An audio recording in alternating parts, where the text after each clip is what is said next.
Bike को इस तरह पाँव की सपोर्ट से क्यों लेके जा रहे थे और इतना बड़ा डिंगी मुझे कहाँ पे मिल गया। यार जैसे ही मैं सुबह घर से बाहर आई, ये जनाब मेरा आगे इंतज़ार कर रहे थे कि इनकी बाइक की रेस जाम हो गई थी। तो मैंने कहा कि मैकेनिक के पास जाने से पहले खुद चेक कर लेते हैं, लेकिन ये बंदा गाड़ी को हाथ नहीं लगाने दे रहा था। खैर यहाँ से मैंने भी जल्दी से टेस्ला निकाली और पाँव की सपोर्ट देते हुए हम लोग निकल गए सीधा मैकेनिक की तरफ। रोड ख़राब होने की वजह से बैलेंस करना काफ़ी मुश्किल हो रहा था। खैर थोड़ी देर में हम लोग आ गए थे सीधा फ्यूल स्टेशन पे। यहाँ पे अपनी गाड़ी की टंकी फुल करवाने लगा, तो मैंने बाइक आगे की कि इसमें भी थोड़ा सा पेट्रोल डलवा दो, लेकिन ये बंदा मानने को तैयार नहीं था।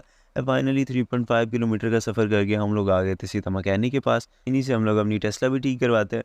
अभी ये बिज़ी लग रहे थे, तो मैंने कहा उतनी देर में यार मैं ही चेक कर देता हूँ, क्या पता मैं ही ठीक कर दूँ, लेकिन ये बंदा गाड़ी को हाथ लगाने नहीं था दे रहा है। फाइनली थोड़ी देर इंतज़ार करने के बाद फाइनली ये जनाब आए, तो ये रेस चेक करने लगे।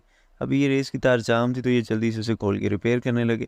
सुबह का टाइम था, लेकिन गर्मी की शिद्दत काफ़ी ज़्यादा थी, यहाँ पे खड़े होना भी मुश्किल हो रहा था। फाइनली इन्होंने तार रिपेयर की और उसके बाद जल्दी से क्लोज़ करके ये लोग दोबारा से स्टार्ट करने लगे। लेकिन गाड़ी में बिल्कुल करंट नहीं आ रहा था, तो इन्होंने कहा कि अभी इंजन का भी सारा काम होगा, तो इसे छोड़ के चले जाएँ। बंदे की डिसअपॉइंटमेंट आप देख ही सकते हैं।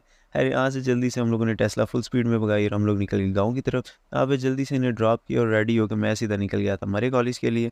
फाइनली 3.5 किलोमीटर का सफ़र करके हम लोग आ गए थे सीधा गवर्नमेंट मरे ग्रेजुएट कॉलेज के लिए। यहाँ पे पार्किंग में जल्दी से मैंने की टेस्ला पार्क और मैं सीधा आ गया जनरल ऑफिस की तरफ। इन्होंने मुझे लास्ट वीक कहा था कि आप नेक्स्ट वीक आ जाइएगा, लेकिन ऐसे ही आज आके इनसे पूछा तो इन्होंने कहा कि एडमिशन क्लोज़ हो चुके हैं। यार बहस करने का फ़ायदा था नहीं, तो मैं बाहर वापसी की तरफ आ गया। जैसे ही मैं बाहर आया, तो यहाँ पे मुझे इतना बड़ा डेंगू इनका पड़ा नज़र आया। मैंने कहा इससे पहले कि ये काटे, तो मैं निकल गया सीधा बाहर की तरफ। यार यहाँ से जल्दी से मैंने निकाली टेस्ला और मैं सीधा निकल गया शेर पंजाब लैब के लिए। फाइनली यहाँ पे आके जल्दी से मैंने पार्किंग में टेस्ला पार्क की और मैं सीधा अंदर की तरफ आ गया। भाई को रिपोर्ट्स की डिटेल बताई, तो ये मुझे जल्दी से निकाल के देने लगे। थोड़ी देर में इनसे रिपोर्ट रिसीव करने के बाद मैं फ़ौरन टेस्ला की तरफ आया और इसे निकाल के सीधा निकल गया घर की तरफ। और आज के व्लॉग के लिए इतना ही। Thank you so much for watching. अल्लाह हाफ़िज़।